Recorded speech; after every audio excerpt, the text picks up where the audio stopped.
guys, and we're going to get deep into it. And then at the end we'll wrap up order that we recommend for the workouts for most people, give you some scheduling ideas. Yeah.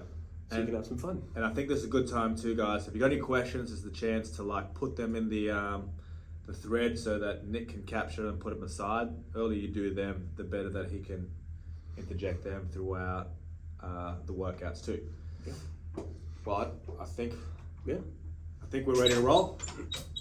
All right, let's do it. All right, we are good. Okay, do you want me to start off, Tim? And then I'll get you to go through a lot of the talk notes there, guys. So event 1, pretty clear there, like a fight gone bad style.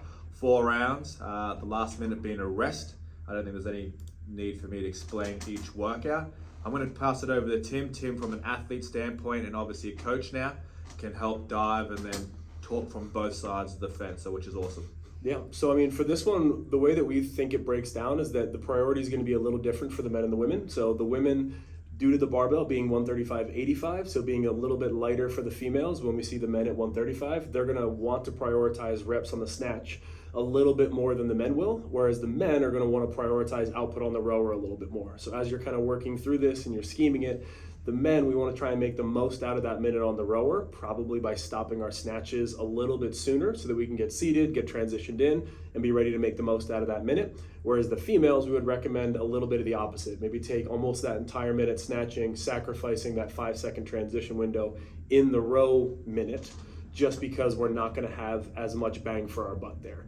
And we saw a not to be named athlete go through this. The step ups were, I think, a little more consistent than we thought. Yep. Rep-wise. And on the female side, guys, we think it's going to be more of a balanced workout per se, right? The snatches and snatches and dumbbell box step up is going to be relatively consistent. I think this one's going to be playing more to play to your strengths and allocate more time to that. We've got some additional notes there too that we want to go through as well. I don't know if Tim, you want to read some of them off? Yeah, so I mean, reading it here. Yeah, so from a scoring perspective, I mean, the men, again, we're looking at trying to prioritize that row minute as much as we can. So we're looking at probably 20 plus calories on the rower. And especially if you're a more powerful athlete, you want to make use of your strengths there. So you want to make use of your capacity on the rower, because again, the dumbbells you're going to be able to breathe through. So if you spike the heart rate a little bit on the rower, as long as we don't do anything too silly, we're going to be pretty consistent on the dumbbells. And we're going to be able to grind through that minute knowing that we've got a minute of rest coming up here. So the guys, you're probably looking at like RPE 9+ on the rower, whereas the ladies, you might want to be a little bit under that, knowing that consistency on the step ups and consistency on the snatch and making the most out of those minutes is going to be a much higher priority. And exactly like Tim said too, the consistency there, and the box step up only being 20 inches for the men, that allows them to then sustain or at least push the tempo on that too, right? Yeah. For sure. And definitely, like I would say for this one, when you're getting ready for it, definitely practice your cycling on the barbell. If you plan on doing some cycling, if you're a higher level athlete, so if we're talking like maybe level 3 with one of the proven programs, you're probably going to want to do some touch and go reps out of the gate just to get yourself ahead of the clock a little bit before settling into your breath and kind of staying steady on some singles after that. Whereas, if you're maybe level 2, level 1, we're probably going to be looking at singles on the barbell the entire time, being a little bit more reserved there, and then again, trying to push onto the rower a little bit, especially for the men. So it really comes down to how comfortable you are on that barbell cycling it. And then again, for the step-ups, before you hit the workout, definitely practice your cadence. Yep. Make sure that you get really comfortable with how you're going to go through those, where you're going to alternate legs. We've got some tip videos coming out. They're going to cover a lot of those coaching points, but making sure that we're alternating legs on top of the box so that we're not stuttering around on the ground, and we're allowing ourselves to basically do a toe touch when we come down and not rest on the floor during the step-ups. Exactly. We're trying to mitigate standing still, so we want to see consistently moving throughout that, especially with the box step over and then greeted with a 1 minute rest too. And then and then row sequence, make sure your straps are dialed in as well. Tim made a point about taping them down if you need to. And then snatch, making sure your transitions are tight too. So that barbell laying pretty close to your rower, very straightforward, pretty obvious stuff there. I think we're happy to move on to event 2. Anything you want to add there? No, I mean, I think the only thing is just expect some drop off. This is a workout where we're working at such a high threshold that you're going to have a solid round 1, 2, hopefully round 3. Mm-hmm. But knowing that round 4 we're going to be digging in and grinding. And I think that's a good point too. I think fitness will prevail by the end of this, right? I think consistency, sustaining that below your threshold for most part of this, other than your row, depending on your strengths, is going to be a big factor in this one. Fitness will prevail by the end of it. Yeah. And what do you think? Top scores? What do you think we'll see for the so men and for the women? Yeah, so top scores like Or not top, not like what do we think is a great score on this workout? Yeah, so I think seeing the 200s will be a very good score, and then obviously it'll get Levels. Yeah, we touched on levels. What Oh, we yeah. think touch and go Scores. would be. Oh, levels. Okay, yeah. So Great. that's cool. Let's just right here, win right now. Yeah. So I think level 3, you're going to be in. We want to see in the 200s. You Yep. know, if you want to be in a position to be competitive for a semifinal spot or maybe be close, you're going to have to be 200 plus. Yep. I mean, I think for your level 2 athlete, you know, if you're able to keep, let's call it 16, 17 reps a Yeah. minute average, I'd call that pretty good. So I mean, we'd be looking Even at the snatches would be pretty impressive if they sustained that. Yeah. Right? So that'd maybe be like 12, 13 there, 15, 16, 17 on the row. Yeah, so I think level 2 athletes, if you're averaging 16 reps per movement, you know, then you might be in that 175 range. I Yeah. think if you're over 175, That's what we got there. 175. yeah, I think that'd be a great place to be. And then, I mean, yeah, level 1, probably not too much below that, depending on your ability to move the weight. I think Yeah. depending on your comfort with the snatch, comfort with the step ups, you know, maybe in the 150, 160 range, but definitely could trend up towards the 175 mark, I think. Yeah, because they'll be looking at the scaled options in quarterfinals too. Yep. Possibly. Okay, so event 2 team. 3 rounds, 50 wall balls, and then 50 lateral burpee box jump overs. So I'm going to hand this one over to Tim because recently he did 200 for time, but box facing. All right. Yeah, box facing instead. Yep, and he did 1 minute on, 1 minute off. So I think no better than to hand it over to him to talk more about this one. Yeah, so I mean, this workout, I think on its face, you might see Karen kind of snuck in there, but it really doesn't. Not that it doesn't matter, but the burpees are going to be the priority. 150 burpee box jump overs. You're going to spend easily 70%, probably close to it, of your working time in this workout doing burpees. So if you love burpees, congratulations. If you hate them, I'm so sorry. So yeah, I think the biggest thing here from just a strategic perspective is pacing. Like this is a workout where most athletes we're going to be bumping up close to the time cap. You know, to kind of jump ahead a little bit. Level 3s, you might be looking at the 16-minute mark. Level 2 athletes probably looking at that 18, 19, and our level 1 athletes probably looking at getting time cap just with the amount of overall volume that we have here. Yeah. So I think we're looking at working for almost 20 minutes. So this comes down to pacing. It comes down to making sure that in round 1 you get off that box and you're ready to get to work on round 2. You don't feel like you're, you know, saying hi to Satan after round 1. You're probably might be in for a rough back half of the workout. So yeah, it just comes down to pacing this out of the gate, making sure that when you get to round 2, you're ready to pick up that threshold a little bit.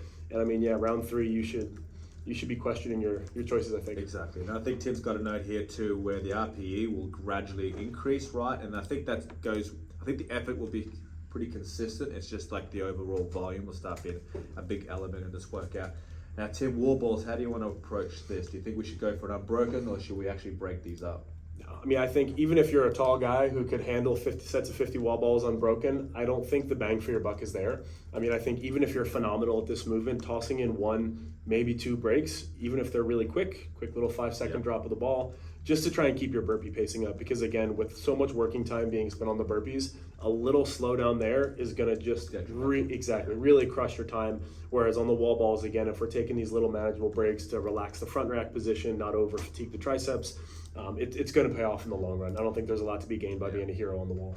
And I think that leads us into some of the tips and strategies for this workout, guys. And I think early on, if we know we're not going to hit this workout pretty early on, we would suggest practicing this style or your cadence quite early on. Get some touches either today or tomorrow morning, just so that you've got a good feel for it, you know how to approach this.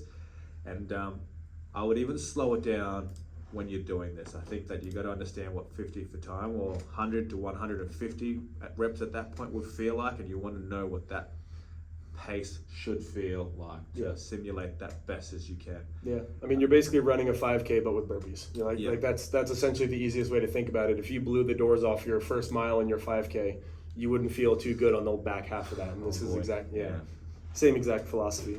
I think this one again, like there's not much more to talk about. It's going to be based to your strategy and making sure that you're moving smoothly. Again, we've got another tip video coming out with the lateral box step overs, but our biggest thing that we can say here is the step up, step down approach. And I think there's a trap in the notes that you must step down on the burpee box jump overs too, not jump down. So that could be a trap for young players. and then mitigating air time in your lateral burpee, your box jump step downs. We don't want to jump up to the box almost full standing. You want to stay low to the box to mitigate wasted time. And that's pretty much it, right? Yeah, and minimize effort. Do lazy burpees. You don't want to jump any higher than you have to. Jump just to meet the top of the box, get off.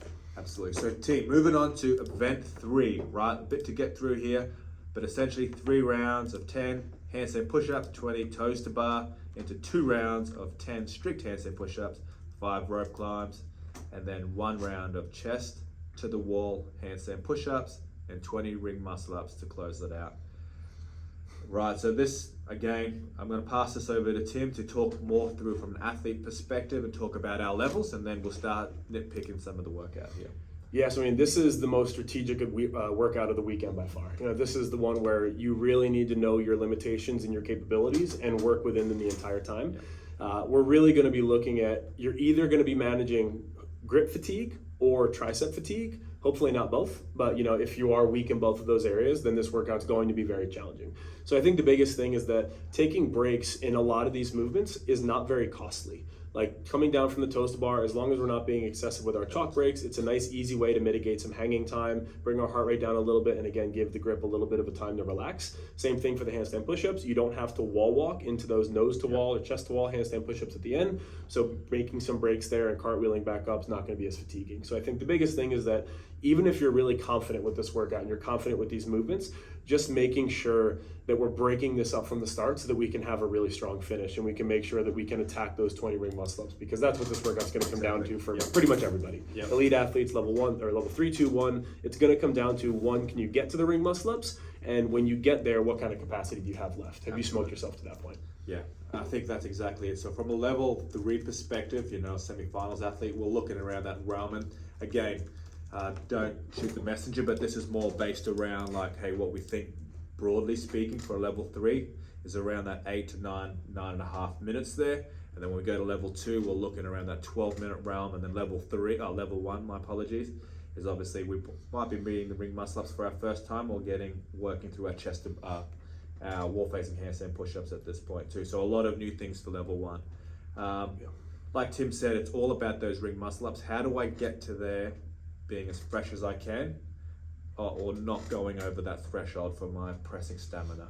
An approach that we thought too is like we're trying to look at 3 to 4 sets, and then obviously as we go through our level systems, we're going to add more there too, right? Yep. Yeah, I mean, ring muscle ups, I mean, if you can get these done in 3 sets, I would call you a pretty good ninja. I mean, I think that would be very impressive. I think this workout will have that, right? We'll see that ray of athlete where they're just solely gymnastics and they've been excited to see this one come through the quarterfinals and open. Yeah. And then we'll see other athletes where it's like, hey, how do I mitigate, or like the handstand push-ups could be a big element for the workout. So yeah. I think actually that's a good point. I think this might be probably the biggest outlier workout of the weekend. So from not to stress out all of our athletes, but like from a stress perspective from an athlete, like this is the biggest opportunity for a specialist to kind of step in. And event 4, obviously with a heavy barbell, we'll talk about that next. There's an opportunity there as well. But I think this workout definitely stands out. Whereas the first 2, fitness is going to prevail. If you're really fit and you're going to be moving on, you're going to be okay. Whereas this one, again, a little strategic error, being a little bit too aggressive at the front, could plummet us down the leaderboard a little bit. For sure, and we'll talk about sequence and order at the end here, but this is another one where it's a enough volume, a little volume that you could retest this one in days to come. And given that it's event 3, that allows you now to have to submit your final result by Monday. So like that gives you a lot of time to do a retest if need be. But we'll speak more about that at the very end. So we're going to move on to event 4, team, the final event for the day, for the weekend. Now this is a clean and jerk ladder or style workout, AMRAP built in. 10 clean and jerks, rest 1 minute, 10 clean and jerks, rest 1 minute, 10 clean and jerks, and then in the remaining time, after you rest 1 minute, max clean and jerks at 245 or 165. Now I'm going to hand this over to Tim, but I think a good reference would be the snatch workout they did at, which event was that? Was that Atlas Games? Atlas Games. They did the semi-finals online that year. Yep. They did it a snatch. The loads were obviously slightly different, but we actually based a lot of this information off the support of that. So I'm going to hand it over to Tim and he's going to share his view on this one. Yeah, I mean, this one really comes down to, like, if you're a barbell bruiser, this is going to be a lot of fun. You know, you're just going to toss some weight for 10 minutes and 7 minutes, and it's going to be a blast. But I think for most people looking at this, again, this is a workout that's a trap. You know, they're laying these traps for you early on to go touch and go and sprint through the first 10 reps to gain 10 seconds and possibly spike your heart rate and, you know, cause yourself to fall apart later down. So I think the biggest thing that kind of stands out to me is assuming you can move all of these loads, you know, assuming we can clean and jerk close to that 300-pound mark for the guys, you know, that high hundreds mark for the ladies. This is all about just not missing jerks. Yep. Like, that's all what it all comes down to. A lot of athletes are going to be powering a lot of these cleans. You're not going to be going into a squat clean. So a lot of it's just going to come down to, can I stay within myself enough that I know when I need to rest 5 seconds before hitting my next lift to not miss that jerk? Because if I do miss a jerk, I'm looking at 20 to 30 seconds before I hit that next one. So I think it's just being able to ride that line perfectly and knowing yourself well enough as an athlete to know what's a little too fast, what's a little too conservative, and just finding that, like, perfect happy middle ground. Yeah. And I think rep-wise, what are we thinking for level 3? Yeah. Plus 20 reps at the end there? Yeah, I mean, I think if you're getting over 20 at the last bar, you're probably going to be in a very competitive place. Very competitive. You know, for semifinal. I mean, I wouldn't be surprised if we see Bronislaw come out here and sling out touch and go reps at 245, and he's slinging 30 plus reps at this barbell. Yeah. You know, so I think you'll see some outliers for sure. And I think these two workouts, like you're saying, will showcase a lot of that. Event 3 and Event 4 will do that. I think it's just sustaining a relatively calm heart rate through the first 20 reps, and then trying to just build or understand that a bit of fatigue will set in, so stamina will kick in. And it's just about allowing yourself then to be on a clock on how frequent you want to hit your 245 or 165, right? So maybe every 15 to 20 seconds you want to bang out a rep, and then sustain that throughout. I think the big thing is when warming up some of these reps, some of the level 2 guys might have to look into a squat clean quite early on. So you want to transition to that earlier than you think, just so that your legs are primed in it. So meaning that if I know the 245 bar will cause me or want me to squat clean, I will then probably implement 1 or 2 of them in the 225, so my body isn't completely shocked from going from a power clean to a squat clean. Yep.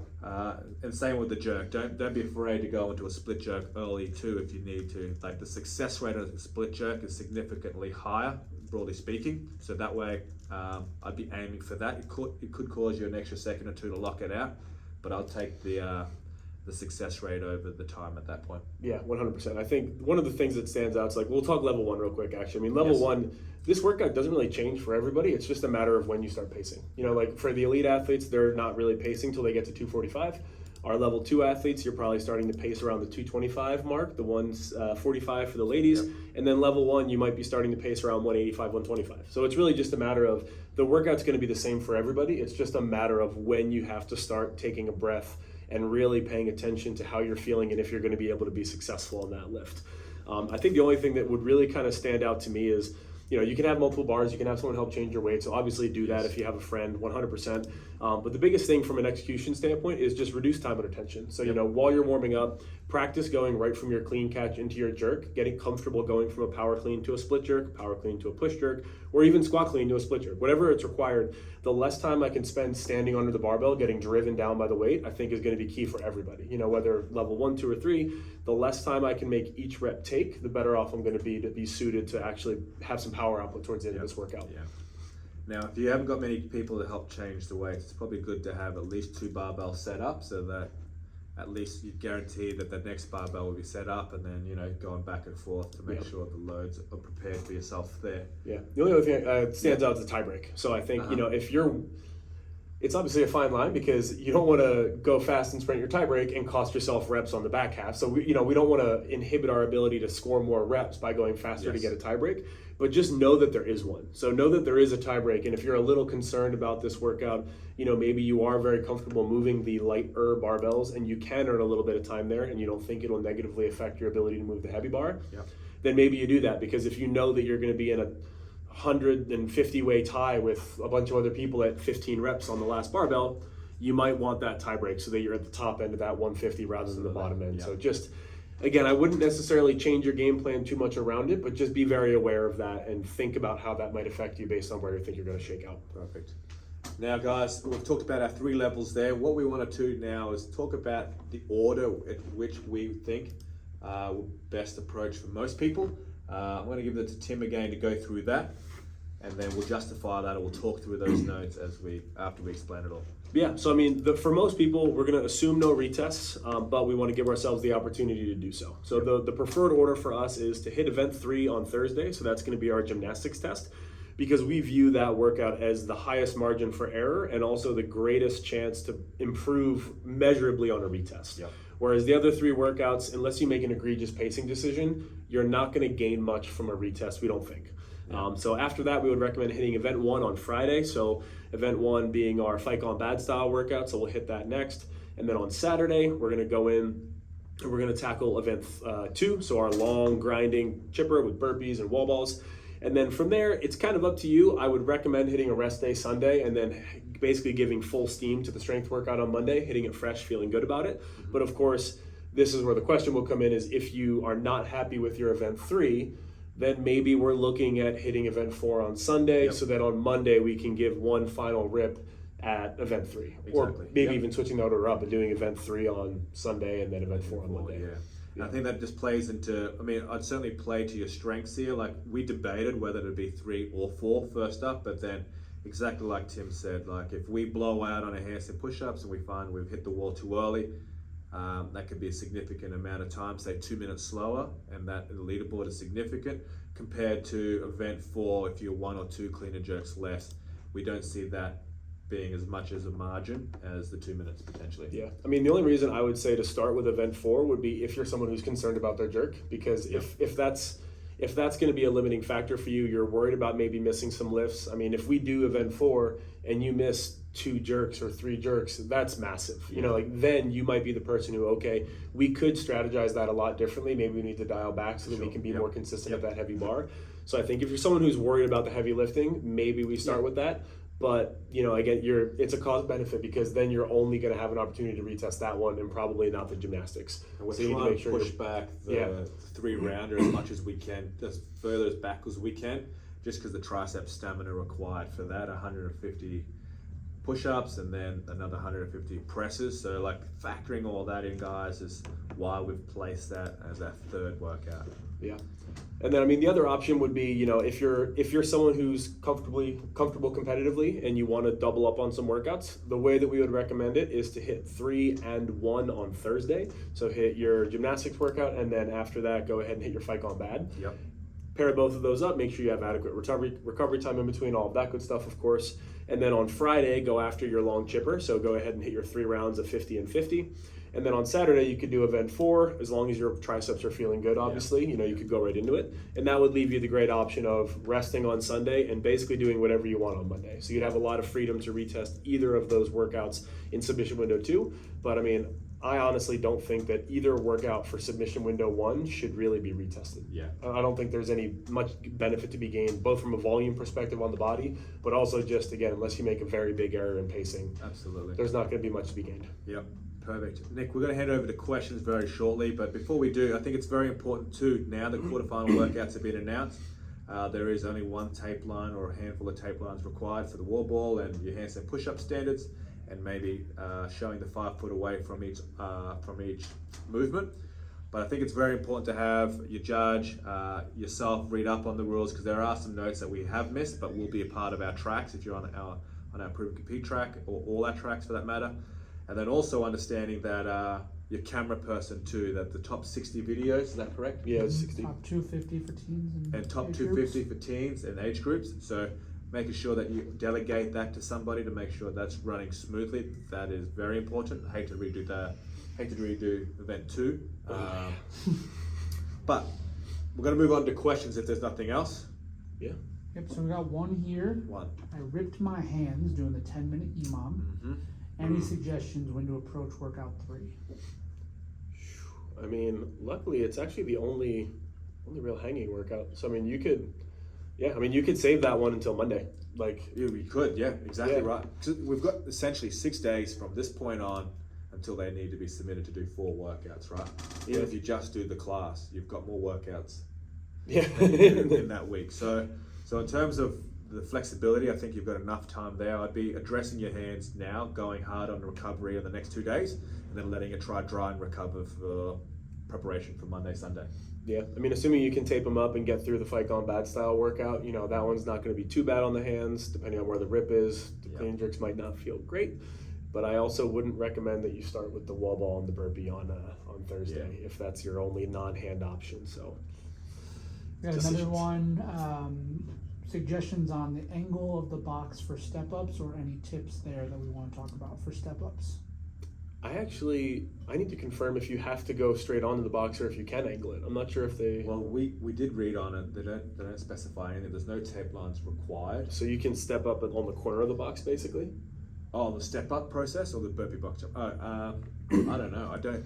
In the Open, the year they had them, you could do that. Yeah. You need to check into it. I mean, that's a good point. I think where Tim and I heads are at, we're more on the competitive mindset of what we would expect to see at semi-finals in the game. So we're looking at standards and through that lens. So it's probably a good point for us to check that out, especially for level 1s and level 2. So great question. Yeah, I'm not sure how much difference it would make though. Like I don't think you'd be gaining a whole lot of ground and possibly risking, maybe your privates or your shins. So I mean, I think that it's probably, especially under fatigue, I would just go straight onto the box. I wouldn't contemplate trying to corner it or angle it or anything like that. I guess that's true. I wouldn't change the way I do things now. Like the way I've been doing it for this long, or to get me to this point, I'd be dialing that style of movement. Yeah. All right. So a 16 and 17-year-old teenager. So same workouts. What do we think that would be good scores at the top of their division? Yeah. Ooh. So So I think I'll take the first part of this, Tim. I think it's really, we're going to see a big divide in this too, where we'll see a lot of team athletes are very gymnastics oriented or barbell disciplined. I think 1 and 2 we'll see relatively close. Possibly with 1, we're looking more of our level 2 score, right? Like a 175 plus reps. And then for event 2, we're looking at more so, what do we got there? 18. Yeah. I think 17, 18 minutes, you're probably... Yeah, if you're around that region, I think you're hitting some good strides there. And then obviously I think 3 and 4 will very much dependent on your ability. And if you want more information, that's a great question. We're happy to help out. Just reach us up on DM us and we'll try and give you more information after this. Yeah, I think also, I mean, let's say the strike zone's pretty, we've got 200 advancing from age groups and teens and stuff like that. So even those numbers might be a little bit on the high side as far as getting to the next level. But I think if we're looking at being competitive at the next level, like competitive at semifinals to try and earn a spot at the pit, then I think the 175, the 18-minute mark, gymnastics. I mean, we're definitely going to see some teens competing with the open division on that workout, I think. Absolutely. Like, I think we'll see some teens in the 9 to 10 minute range for sure. For the event 3, for sure. Barbell, maybe less, depends. Yeah.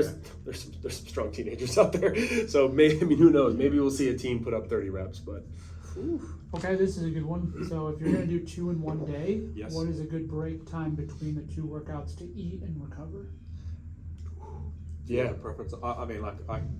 For what I would suggest is like whatever time you generally train at in the mornings, if you do double days or if you are, I would certainly hit one workout at that time slot, and the other one, let's put it in our situation, we would more than likely hit a workout around 10 a.m. We will then rest till about 1 o'clock and then start warming up and priming it. So we're looking at a good 4-hour window there, enough time to go home, switch off if they like, or do a bit of work and then come back and then hit that. So a good 4-hour window. More so importantly for me is just actually hydration and food, making sure that they're well fed there, and hydration. Even though it's only one workout, I'm just thinking about Sunday or redos potentially on Monday. So I want to make sure that these guys are equipped or sustained, ready or fueled for the whole week. Yeah, I mean, I would approach it very similarly. I'm a morning person, so I'm a little bit biased. I'd probably go down to the gym and do one at 7 a.m. and then do another one after lunch. But I think the only thing I would add to Shane is that lay down, relax between events, but also like don't relax too much. Like keep yourself moving so that when you come back in to warm up, you don't feel like you've cooled down almost entirely.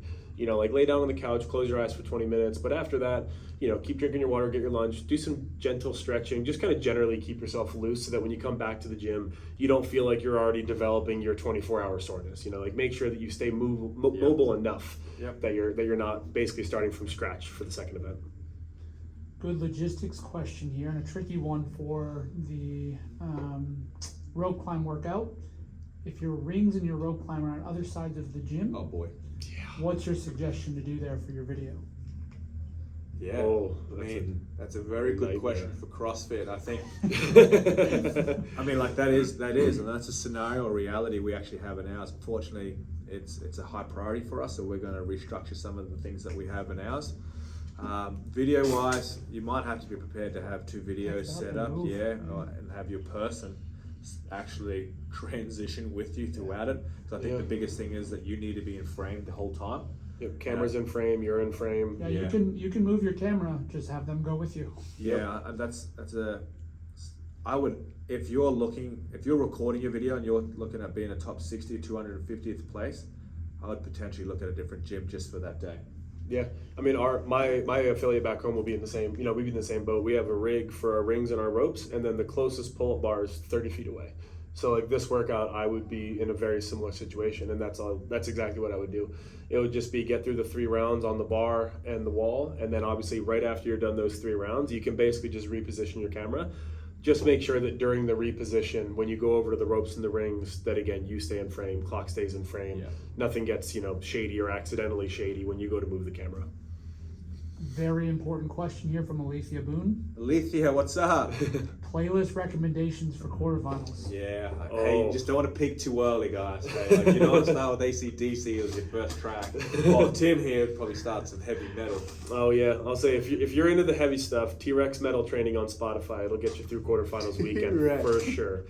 Oh yeah, enjoy that. I think right now, our gym or the pro space, we're hitting a bit of EDM at the moment. Is that right, Nick? Yeah, Luis is a DJ. We're getting a lot of Oh man. yeah, a lot of A lot of bumps, a lot of bass. I think between workouts we'll probably hit country music just with the theme of being in Nashville, just mellow, but like, hey, you got to stay engaged, beat out the songs. But then we gradually ramp up to something pretty heavy.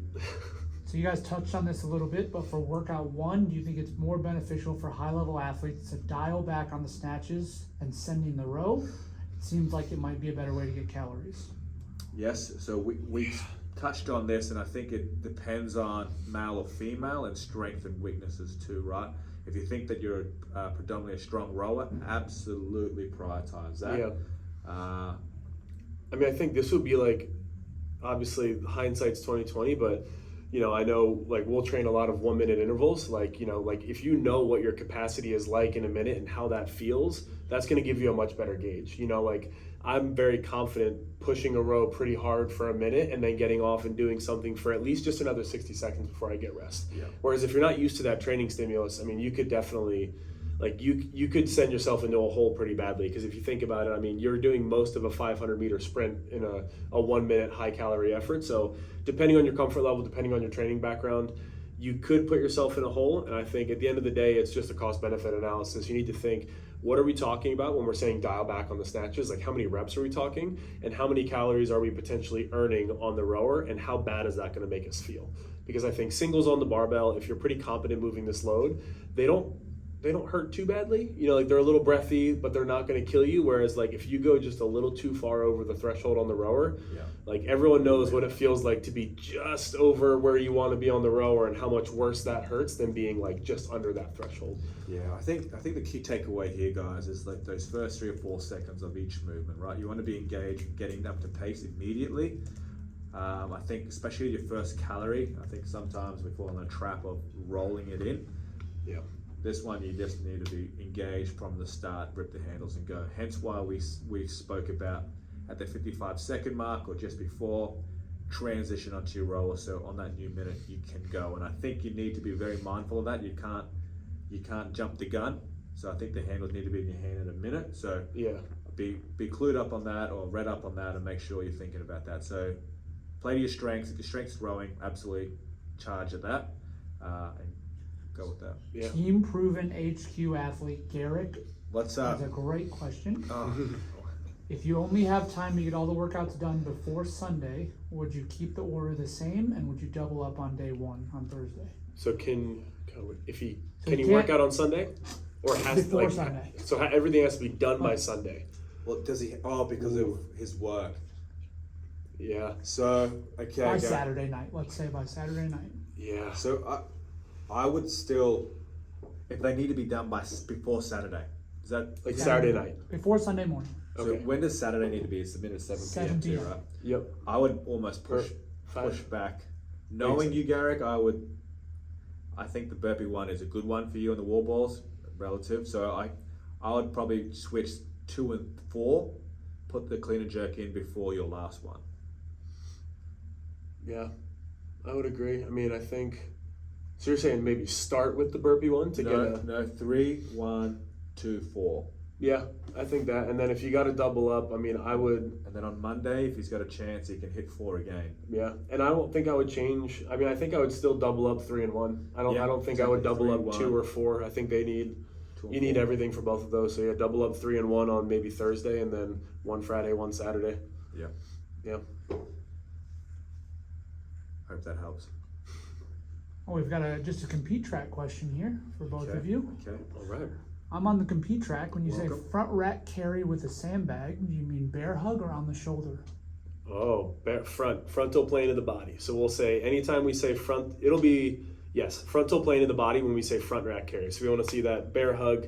Yeah, I've actually, funny enough, called it front rack carry with a sandbag my whole life. I've never called it a bear hug carry.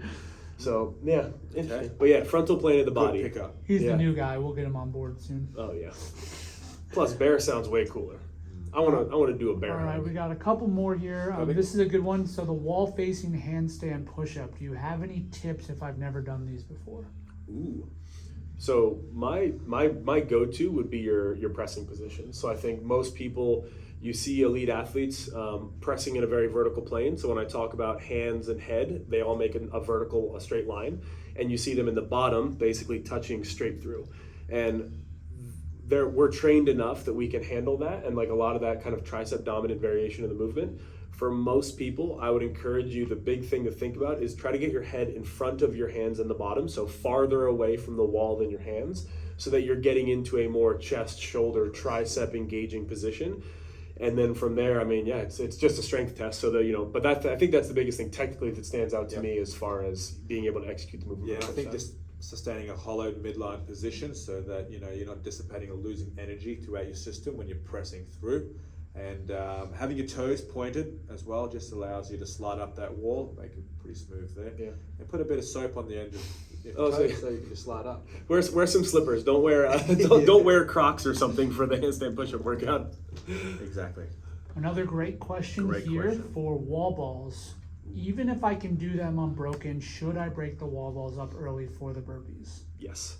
And I think that becomes more dependent because I'll make a general statement here that I think most people who consider themselves good at wall balls would probably also consider themselves not good at burpees. So I think, because we talk about wall balls as a tall guy movement so I think generally speaking, this workout, because of working time, because of the amount of time the burpees are going to suck up, we need to do whatever we need to on the wall ball to best express our fitness doing burpees. Yeah. So I think even if you're a tall guy or a tall girl who can knock out 50 wall balls unbroken every time, if that takes 30, 40 seconds off of each set of burpees because you're just slowing down there, I don't think there's bang for your buck there. Yeah, we're agreeing that. We've got a lot of new questions, guys, about the order of how we do things. So if you guys just run through it, you don't need to do notes, but what the order should be. Yeah, so we recommend event 3 on Thursday. So hit your first workout on Thursday, the gymnastics one, because we think that that's the most bang for your buck on a possible retest, because that's one where we could make a small pacing error and have it pay off in a bad way when we get to the ring muscle ups at the end. So there might be a lot of strategy there as far as how we approach it. And then on Friday, hit event 1, so hit your fight on bad workout. On Saturday, go ahead and hit your big grinding burpee and wall ball, and then rest on Sunday ideally, and then we're going to hit the barbell workout event 4 on Monday. And again, that's going to be the recommended schedule of no retests. The only caveat being if you're going to retest event 3, we may be doing event 3 on Sunday morning, Saturday afternoon, Saturday morning, something like that, to kind of pace that out a little bit. Cool. Cool, I think we're pretty much there, guys. If you have any last questions, please drop them in now. Otherwise, this video will get recorded and posted again. So if you missed anything, you'll be able to catch up on that. If you guys want to just plug the tracks real quick and tell them where they can find more information. Yeah, so if you want to join our tracks, we would love to have you. So head over to the Proven website. You can get a 7-day free trial on any track that you like, especially through our quarterfinals weekend. We're going to be dropping content throughout the course of the weekend that's going to be exclusive to the track. So some movement tip videos, talking through some extra strategic elements for certain movements, things like that. And yeah, you get a 7-day free trial. So what do you got to lose? And also we've got our community board, so you can always drop questions in there. I'll be on the community boards all weekend long answering questions as well. So yeah, you'll have full access to us. So Absolutely. and then new cycle starts in 2 weeks, which will be super fun. So, Perfect. but we're not going to tease that right now. Yep. So That's that's still secret. All right, guys, we've dropped the order in there, pinned it for you so you guys know what to do. Just a note as well, this full document with workout strategies, warm-ups, primers, that's all in your app. So if you guys want to check that out, you can as well. See fantastic. if we've got any last minute ones. This is a perfect way to end it. We got Andreas on the stream. We have Andreas. I apologize, everyone. This is great. Who would win the workout between a grilled cheese sandwich and a taco? Which workout? Just a workout, I guess. Oh, See, like I've been liking tacos lately. I probably have more tacos in my life than I've had grilled cheese sandwiches. So I can 100%. So I'm gonna vouch for them. Yeah, I'm going to go tacos, but specifically soft shell tacos, not hard shell tacos. They don't stand a chance. Yeah.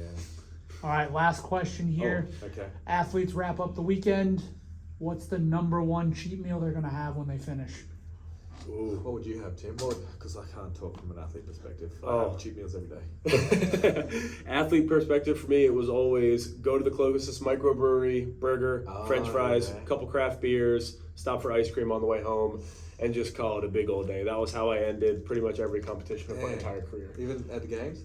Oh yeah, no, I got to try craft beers, especially if we're in a new Really? location for a competition. Like I want to try some local beers to the Okay. area, see if they've That's got cool. some refinement at the craft brew scene. So Pop.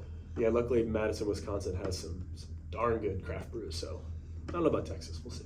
Texas, yeah. Well, what is Texas known for? Barbecue Oh, there's Yeah. nothing wrong with that either. Yeah, I could do some barbecue. and heat. And heat. I don't And mind being heat. hot. I don't mind heat. All right, team. guys. Thanks for Awesome. tuning in. Appreciate you guys. All the best this weekend at quarterfinals. If you need some more support, please reach out, DM us, reach out to Tim and I on our social channels. Again, thanks for tuning in. All the best. Good luck, guys.